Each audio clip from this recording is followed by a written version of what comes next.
Hi guys, and welcome to my final talk for genomics. My name is Larissa, and today I will be sharing my work on divulging the epigenetic effects of transposon silencing through the piRNA pathway by analyzing differential expression of genes adjacent to silenced elements.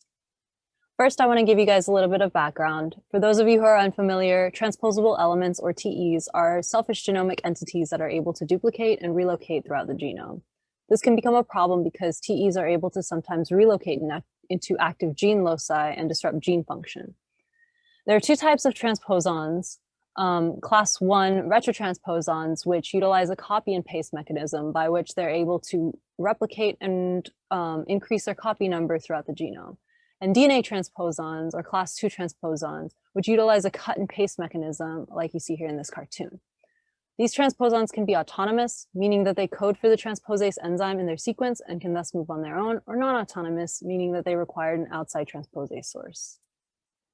The focus of our research lies in the piRNA silencing pathway in this little cycle called the ping-pong cycle. It's called this because the proteins are passing sense and antisense RNA back and forth like a ping-pong ball. There are two proteins directly involved in this pathway, aubergine and argonaute-3, which bind to sense and antisense piRNA strands, and in complex with these strands are able to perform site-specific cleavage of transposon sequences, thus silencing the transposons in a post-transcriptional manner. Mutants experiencing the knockdown of these two proteins are unable to silence TEs through the ping-pong pathway and will be acting as an experimental group in our studies. My workflow for this project can be addressed in 4 parts. So first, I will utilize Callisto to quantify transcript abundance for the genes and transposable elements in the Drosophila melanogaster or fruit fly transcriptome against the reference transcriptome. Then I use the original DE-seq package on R on the abundance files gathered by Callisto to calculate the differential expression of those genes through a negative binomial test function.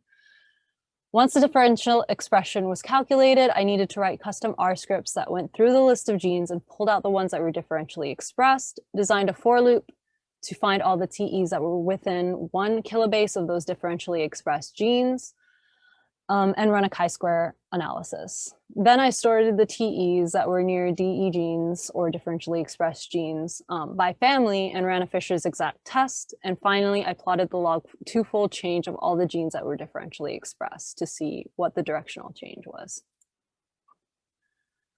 My analysis revealed 50 genes to be both differentially expressed and within 1 kilobase of a transposable element. 153 transposons from 50 different TE families were found to be within 1 kilobase of those differentially expressed genes, and 2 of those families, Hunchback and 412 elements, I found to have a significant p-value, which is less than 0.05. And these significant p-values tell us that the probability of these TEs being in their specific family and being close to differentially expressed genes are not mutually exclusive events.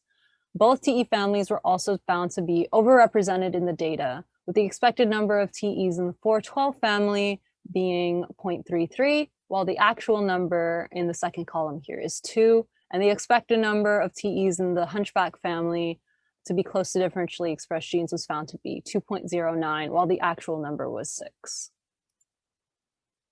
The 50 genes that were found to be both differentially expressed and close to transposons were plotted in a violin chart in order to visualize where the TEs are impacting these genes and the directional change in expression.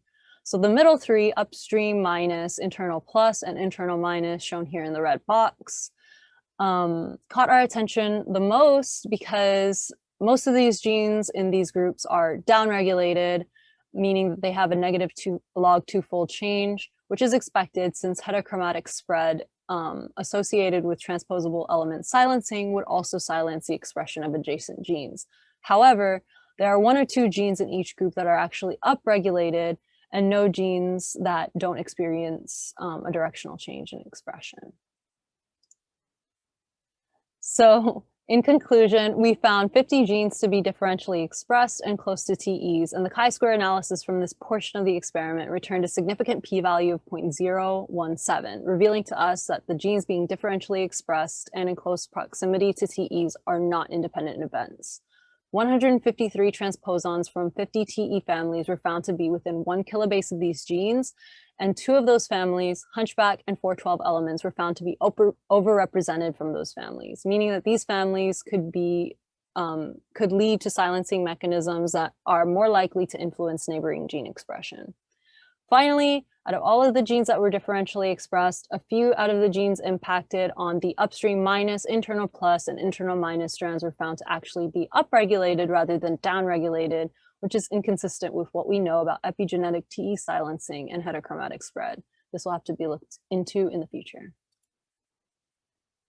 So some future directions that this research could take would be to, like I said, look into the mechanisms by which 412 and hunchback elements specifically are silenced and how that mechanism changes neighboring gene expression. We can do sliding window analysis of the genes found to be upregulated rather than downregulated when impacted by nearby TEs. And there is ChIP-seq data for this paper that could also be analyzed in the future.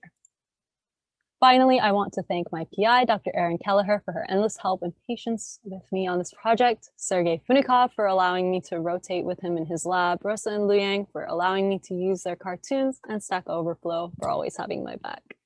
Thank you guys so much for listening.